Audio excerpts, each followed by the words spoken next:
తిరుమల శ్రీవారి గురించి మీకు తెలియని 10 నమ్మలేని నిజాలు. 1. ఎవరికీ తెలియని రహస్య గ్రామం. తిరుపతి బాలాజీ దేవాలయంలో ఆరాధనల కోసం ఉపయోగించే పువ్వులు, పాలు, వెన్న, పవిత్రమైన మూలికల ఆకులు తదితర ఎన్నో పదార్థాలను తిరుపతికి 22 కిలోమీటర్ల దూరంలో ఉన్న ఓ రహస్య గ్రామం నుంచి తీసుకువస్తారు. ఇక్కడ ఉండే గ్రామస్తులకు తప్ప ఈ చిన్న గ్రామం గురించి మరెవరికీ తెలియకపోవడం విశేషం. ఇక్కడి ప్రజలు ఎంతో నియమనిష్టలతో ఉంటారు. గర్భగుడిలో పూజలకు ప్రకృతి నుంచి అవసరమయ్యే ప్రతి సామాగ్రిని ఇక్కడి నుంచే తీసుకువెళ్తారు. 2. శ్రీవారి విగ్రహం గర్భగుడి మధ్యలో ఉండదు. తిరుమల గర్భగుడిలో శ్రీవారి విగ్రహం భక్తులకు గర్భగుడి మధ్యలో ఉన్నట్లు కనిపిస్తుంది. అయితే నిజానికి శ్రీవారి విగ్రహం గర్భగుడి మధ్యలో ఉండదు. గర్భగుడికి కుడివైపు మూలలో శ్రీవారి విగ్రహం ఉంటుంది. సరిగ్గా గమనిస్తే ఇది మీకు స్పష్టంగా తెలుస్తుంది. 3. శ్రీవారికి నిజమైన జుట్టు. వెంకటేశ్వర స్వామివారి విగ్రహానికి పట్టులాంటి మృదువైన చిక్కులు లేని నిజమైన జుట్టు ఉంటుంది. దీని వెనుక ఒక ఆసక్తికరమైన కథ కూడా ఉంది.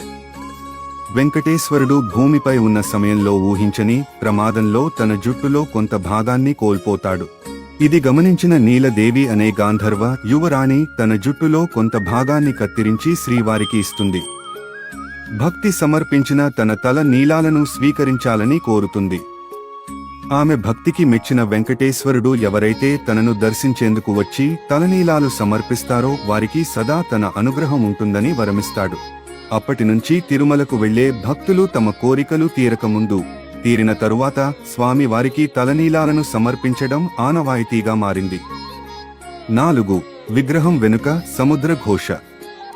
శ్రీవారి విగ్రహం వెనుక నుంచి ఎప్పుడూ సముద్రపు ఘోష వినిపిస్తుందనేది నమ్మలేని నిజం. స్వామివారి విగ్రహం వెనుక చెవి పెట్టి వింటే ఇది స్పష్టంగా తెలుస్తుంది. కాని శ్రీవారికి సేవ చేసే అర్చకులకు తప్ప సాధారణ భక్తులకు ఆ అవకాశం లభించదు. 5. కొండెక్కని దీపాలు. గర్భగుడిలోని శ్రీవారి విగ్రహం ముందుంచే మట్టి దీపాలు ఎప్పుడూ కొండెక్కవు. స్వామి దర్శనానికి వచ్చే భక్తుల యొక్క నిర్మలమైన హృదయానికి ఇవి ప్రతీకగా నిలుస్తుంటాయి. ఈ దీపాలను ఎప్పుడు ఎవరు వెలిగించారనే విషయాలు ఎవ్వరికీ తెలియవు. కొన్ని వేల సంవత్సరాల నుంచి కొండెక్కకుండా వెలుగుతున్న ఈ దీపాలు ఇప్పటికీ స్వామివారి ఎదుట కనిపిస్తాయి. 6. నిజంగా దర్శనమిచ్చిన వెంకటేశ్వరుడు.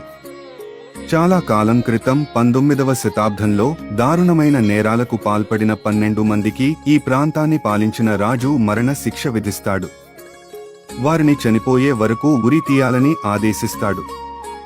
మరణానంతరం నేరగాళ్ల మృతదేహాలను తిరుమల దేవాలయం గోడలపై వేలాడదీస్తారు. గర్భగుడిలో ఉన్న స్వామివారు నిజ రూపంలో కనిపించినట్లు చెబుతారు. 7. విగ్రహ రహస్యం. శ్రీవారి విగ్రహం ఎప్పుడూ తేమతో నిండి ఉంటుంది. పూజారులు ఎన్నిసార్లు దానిని పొడిగా చేద్దామని ప్రయత్నించినా విగ్రహం మళ్లీ మళ్లీ తడిగా మారడం ఇప్పటికీ విస్మయం కలిగించే విషయం. 8. గర్భగుడిలో పూజించిన పూలు వేర్పేడులో ప్రత్యక్షం. తిరుమల వెంకటేశ్వరుణ్ణి నిత్యం అనేక పూలతో పూజిస్తుంటారు.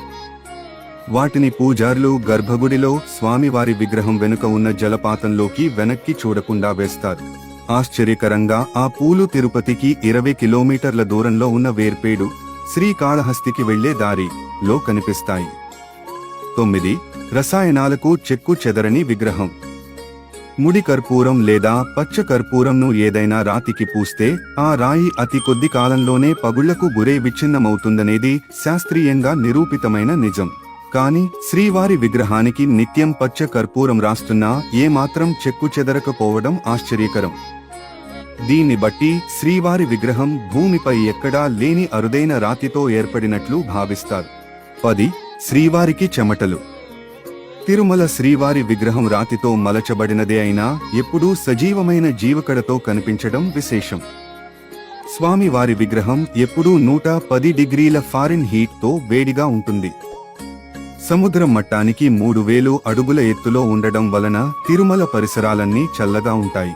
కానీ స్వామివారి విగ్రహం మాత్రం ఎప్పుడూ ఉష్ణం కారణంగా చెమటలు చిందిస్తుంది. అర్చకులు వాటిని పట్టు వస్త్రాలతో తుడుస్తుంటారు. పవిత్ర స్నానం సమయంలో శ్రీవారి ఆభరణాలు తీసినప్పుడు అర్చకులు ఈ వేడిని అనుభూతి చెందుతారు.